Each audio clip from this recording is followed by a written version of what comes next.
పూర్వం ఒక రాజు ఉండేవాడు.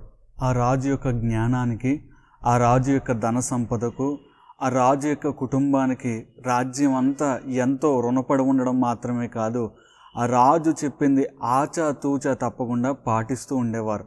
ఒకానొక సమయంలో తన కుటుంబ సభ్యుడైన తన సొంత కుమారుడు ఆ రాజు మీద దండెత్తి వచ్చి ఆ రాజును చంపి ఆ రాజ్యాన్ని చేజిక్కించుకోవాలని ఆలోచన చేసినప్పుడు ఈ రాజు ఒక అడవికి పారిపోతాడు. అక్కడికి పారిపోయిన తర్వాత ఆ రాజు ఆ రాత్రి నిద్రపోతున్నాడు. కొండ సందులలో నిద్రపోతున్నాడు. చాలా భయం. ఏ పక్క నుండి ఏ శత్రువు వచ్చి తన కుమారుడు రూపంలో, తన చుట్టూ ఉన్న సామ్రాజ్యపు చుట్టూ ఉన్న శత్రువు రూపంలో ఎవరొచ్చి చంపేస్తారా అని భయంతో ఉన్న సందర్భంలో అతను పడుకొని నిద్ర కూడా పట్టట్లేదు. ఆ సమయంలో ఒక మాట గుర్తొచ్చింది.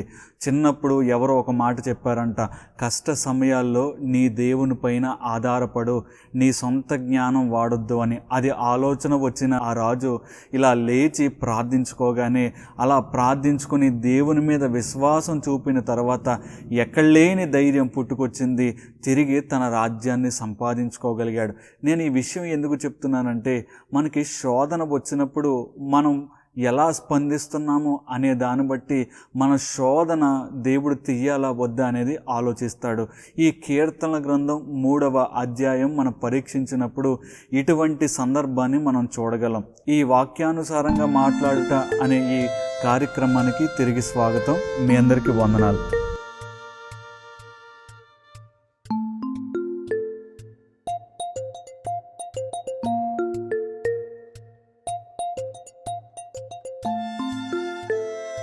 మూడవ అధ్యాయం కీర్తన గ్రంథం మనం చూసినప్పుడు అక్కడ మనకి తెలిసే విషయం ఏంటంటే, దావీదు గొర్రెల కాపరిగా ఉండి దేవుని చేత ఎన్నిక చేయబడి ఇశ్రాయేలు రాజ్యం మీద రాజుగా నియమింపబడిన సమయాల్లో తన సొంత కుమారుడే ఈ దావీదు రాజు పైన యుద్ధానికి వచ్చాడు. దావీదు రాజుగా ఉన్నప్పుడు ఈ అబ్షాలోము ఆ రాజ్యమంతా తిరిగి ప్రజలను తన వైపు తిరిగేటట్టు చేసుకున్నాడు.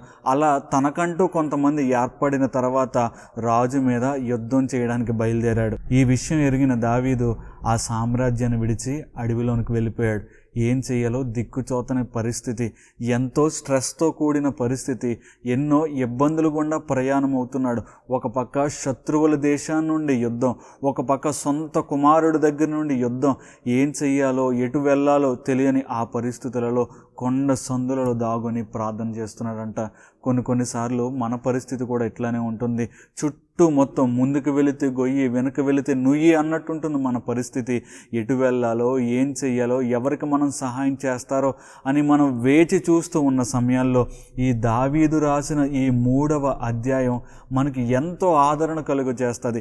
ఇక్కడ శ్రమలు ఎదురైనప్పుడు దావీదు ఎలా స్పందించాడో, మనకి శోధన శ్రమ ఎదురైనప్పుడు మనము అట్టి విధంగా స్పందిస్తే దేవుడు ఖచ్చితంగా సహాయం చేస్తాడు. మొదటి 2 వచనాలు మనం చూసినప్పుడు, యెహోవా నన్ను బాధించువారు ఎంతో విస్తరించి ఉన్నారు, వారు నా మీదకి లేచిన వారు అనేకులు, దేవుని వలన అతనికి రక్షణ ఏమీ దొరకదని నన్ను గూర్చి చెప్పువారు అనేకులు. ఇక్కడ దావీదు భక్తుడు మాట్లాడుతున్నారు, ప్రభువా నన్ను బాధించేవారు ఎంతో విస్తరించి ఉన్నారు, సొంత కుటుంబకులే నన్ను బాధిస్తున్నారయ్యా, అయ్యా సొంత జనమే నాకు వ్యతిరేకంగా ఉన్నారయ్యా, నా అధికారంలో పరిపాలన చేసిన వారే నా మీద వ్యతిరేకంగా ఉన్నారయ్యా, ఏం చేయాలో నాకు అర్థం కావట్లేదు, దేవుని వలన ఇతనికి రక్షణ ఏమి కలగదు అని వాళ్ళు అంటున్నారయ్యా.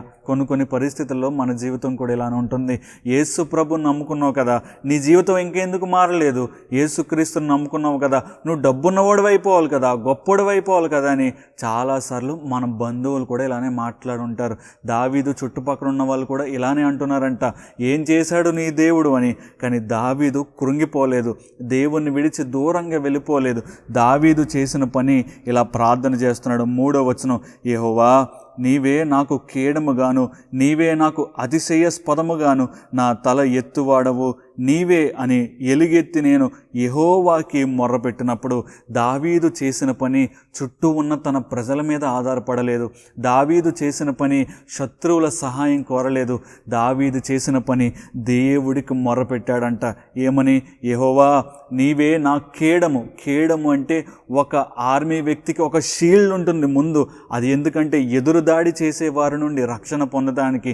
ఇక్కడ దావీదు భక్తుడు దేవుణ్ణి ఇలా అడుగుతున్నాడు, దేవా నీవే నా కేడము. ఈ కేడము పట్టుకునేది ఎవరు చెప్పనా? దేవుడే. మనం పట్టుకుంటే శోధనలో నుండి తప్పటడుగు వేస్తామేమో, కానీ దేవుడే మనకి అడ్డుగా నిలబడితే ఎదురుగా వచ్చేది ఏ శోధనైనా సరే దేవుడు ఖచ్చితంగా ఆపితీరుతాడు. ఇక్కడ దావీదు చేసిన పని ఏంటి చెప్పనా? ఆయనకు వచ్చిన శోధనని దేవునికి చెప్పాడు. He admits his troubles to the lord. దేవునికి తెలియచెప్పాడు. ఎప్పుడైతే దేవునికి తెలియచెప్పాడో, ప్రభువా నీవే నాకు ఆధారము, నేను నీకు మొర్ర పెట్టుచున్నాను అని అన్నప్పుడు దేవుడు సహాయం అంట తన పరిశుద్ధ పర్వతము నుండి నాకు ఉత్తరమిచ్చును. దావీదు సాక్ష్యం చెప్తున్నాడు. నేను నా చుట్టూ ఉన్న బంధువులకు చెప్పుకోలేదు, నా కుటుంబానికి చెప్పుకోలేదు, నా దేవుడికి చెప్పుకున్నాను. నాకు సమస్య ఎదురైంది నిజమే. యేసుక్రీస్తును నమ్ముకున్న తర్వాత శోధన వచ్చింది. ఇటువంటి పరిస్థితుల్లో నేను చేసిన పని ఏంటో చెప్పనా? నా దేవునికి మొర్ర పెట్టుకున్నప్పుడు ఆయన తన పరిశుద్ధ పర్వతమైన సియోనులో నుండి నాకు ఉత్తరం ఇచ్చాడు. యెహోవే నాకు ఆధారం. ప్రియమైన జనమ, ఈ లోకంలో ప్రయాణిస్తున్న మనకి శోధనలు వస్తాయి. యేసుక్రీస్తుని నమ్ముకున్న తర్వాత శోధనలు అధికమవుతాయి, కానీ ఆ అధికములో మనకి మహానందం కలుగుతుంది. ఎందుకంటే మనం ప్రార్థించగానే మనకి ఉత్తరం ఇచ్చేవాడు ఒకడున్నాడు. కాబట్టి దావీదు ఇలా ప్రార్థన చేస్తున్నాడు, కావున నేను పండుకొని నిద్రపోయి మేలుకొందును, 10,000 దండెత్తి నా మీదకి వచ్చి మోహరించినను నేను భయపడను. ఇక్కడ దావీదు విశ్వాసంతో మాట్లాడుతున్నాడు. మొదటిగా వచ్చిన శోధనను బట్టి, ప్రభువా నన్ను అనేక మంది ఇలా అంటున్నారు, కానీ నాకు భయమేమీ లేదయ్యా. ఇదిగో నీవు నాకు కేడముగా ఉన్నావు, నాకు భయమేమీ లేదని యెహోవాకి మొర్ర పెట్టగా ఆయన జవాబు ఇవ్వడమే కాకుండా అప్పటి వరకు ఎంతో భయంతో పడుకున్నాడు ఆ కొండ సందులలో. కానీ ఎప్పుడైతే దేవునికి ప్రార్థించాడో, ఇక్కడ నేను పండుకొని నిద్రపోయి మేలుకొందును అంటే మనసుకు విశ్రాంతి దొరికింది. ఈరోజు ఏ శ్రమల గుండా ప్రయాణం అవుతున్నావు నాకైతే తెలీదు. దేవుని దగ్గరకు వచ్చి మొర్రపెట్టు. స్నేహితుల సహాయం కాదు, మనుషుల సహాయం కాదు. కీర్తన గ్రంథంలో ఉంటుంది, రాజులను నమ్ముకున్నట్టు కంటే యెహోవాను ఆశ్రయించటం మేలు, మనుషులను నమ్ముకున్నట్టు కంటే యెహోవాను ఆశ్రయించటం మేలు. ఈరోజు ఏ శోధన గుండా ప్రయాణం అవుతున్నావో రా దేవుని దగ్గరికి. యేసుక్రీస్తుని నమ్ముకున్న తర్వాత ఏంటి నాకు ఈ శోధనను ఆలోచిస్తున్నావేమో, భయపడకు. ఈ దావీదు యొక్క జీవితాన్ని చూసినప్పుడు శోధన ఎదురైనప్పుడు మనుషుల మీద ఆధారపడలేదు, దేవుని మీద ఆధారపడాడు. 10,000 మంది దండెత్తి నా మీదకి వచ్చి మోహరించినను నేను భయపడను. ఎందుకంటే యెహోవాకి నేను ప్రార్థించినప్పుడు ఆయన నా మొర విని జవాబిచ్చే దేవుడు. కీర్తన గ్రంథం 19వ అధ్యాయంలో ఉంటుంది, మనం ప్రార్థన చేస్తేనంట ఆయన మేఘం మీద ఎక్కి వచ్చేస్తాడంట. ఎంత గొప్ప దేవుడు అండి, ఎంతో మహోన్నత దేవుడు, బలవంతుడు, ధైర్యవంతుడు, శక్తినిచ్చే దేవుడవు.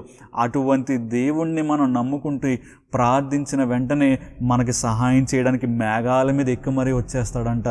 నీ బంధువులో, నీ స్నేహితులో నీ శోధన విని ఎప్పుడు స్పందించలేదేమో, ఏంటి నా అనుకున్నానే వీళ్ళని, వీడు నా కోసం ఈ సహాయం చేస్తాడే అనుకున్నాను. ఒకప్పుడు వాడు బాధలు ఉన్నప్పుడు నేను సహాయం చేశాను కదా, వెళ్ళి అతని దగ్గర సహాయం కోరతానని వెళ్ళావు, కానీ నేను అవతలకు పో అన్నాడేమో. ఇక్కడ దావీదు చేసిన పని ఏంటో చెప్పన? దేవునికి మొర్ర పెట్టాడంట. ప్రభువునికి మొర్ర పెట్టినప్పుడు ఆయన నా శత్రువులందరి దవడ ఎముక మీద కొట్టువాడవు నీవే, దుష్టుల పళ్ళు విరగొట్టువాడవు నీవే, రక్షణ యెహోవాది, నీ ప్రజల మీదకి నీ ఆశీర్వాదం వచ్చునుగాక. ఇక్కడ దావీదు భక్తుడు విశ్వాసంతో మాట్లాడుతున్నాడు, ప్రభువా నా శత్రువుల దవడ ఎముక విడగొట్టువాడవు నీవే, నా రక్షణ నీవేనయ్యా. అయ్యా నీ ప్రజల మీదకి ఆశీర్వాదం వచ్చునుగాక. ఈరోజు దేవుడు మనతో మాట్లాడుతున్న మాట, ఏ శోధన గుండా ప్రయాణం అవుతున్నావో, ఏ శ్రమ గుండా వెళుతున్నావో, నీ రోజువారి ప్రయాణంలో ఎటువంటి ఇబ్బందులతో కూడి వెళుతున్నావో, అప్పులతో బాధపడుతున్నావేమో, దేవుని మందిరానికి వచ్చే విషయంలో శోధింపబడుతున్నావేమో, పాపము చేత పీడింపబడుతున్నావేమో, అయ్యో ఈ పాపాన్ని విడిచిపెట్టాలని అనుకుంటున్నావు కానీ విడిచిపెట్టలేకపోతున్నావేమో. నీవు చేయాల్సిన పని మనుషుని సంప్రదించడం కాదు, దేవాతి దేవుడైన యెహోవాకి మొర్రపెట్టినప్పుడు ఆయన నీకు ఉత్తరం ఇవ్వడమే కాకుండా నీ శత్రువుని నాశనం చేసి నీ పరిస్థితులను తలకిందులు చేసేవాడు. ఈరోజు చిన్న ప్రార్థన చేద్దాం. మీ రోజును ప్రారంభించే ముందు, మీ రోజును ముగించే ముందు చిన్న ప్రార్థన చేద్దాం. మహాగణుడైన దేవా, మహోన్నతుడా, మీ ఉన్నతమైన నామానికి వందనాలు తండ్రి. ఈరోజు మాతో మాట్లాడిన దేవా, మాకు వచ్చిన శోధన బట్టి ఎటు వెళ్ళాలో అర్థం కాని పరిస్థితుల్లో ఉన్నప్పుడు, మా శోధన బట్టి ఎటు ప్రయాణం అవుతున్నామో, ఏంటి మాకు ఈ శోధన, నిన్ను నమ్ముకున్న తర్వాత కూడా ఏంటి మాకు ఈ బాధలు అనుకున్న సమయాల్లో దావీదు నీకు మొర్రపెట్టినప్పుడు ఆ అబ్షాలోము నుండి నీవు విడిపించి రాజ్యుడిగా నిలబెట్టావు ప్రభువా. అలానే ప్రభువా, నాకు ఎదురైన శోధనలో నీ దగ్గరకు వచ్చి ప్రార్థన చేస్తున్నానయ్యా తండ్రి. మా శోధనలు తొలగించండి, మీరు ఏం నేర్పాలనుకుంటున్నారో నేర్పించమని యేసు నామమున అడుగుచున్నాం మా పరమ తండ్రి. ఆమేన్. వందనాలండి.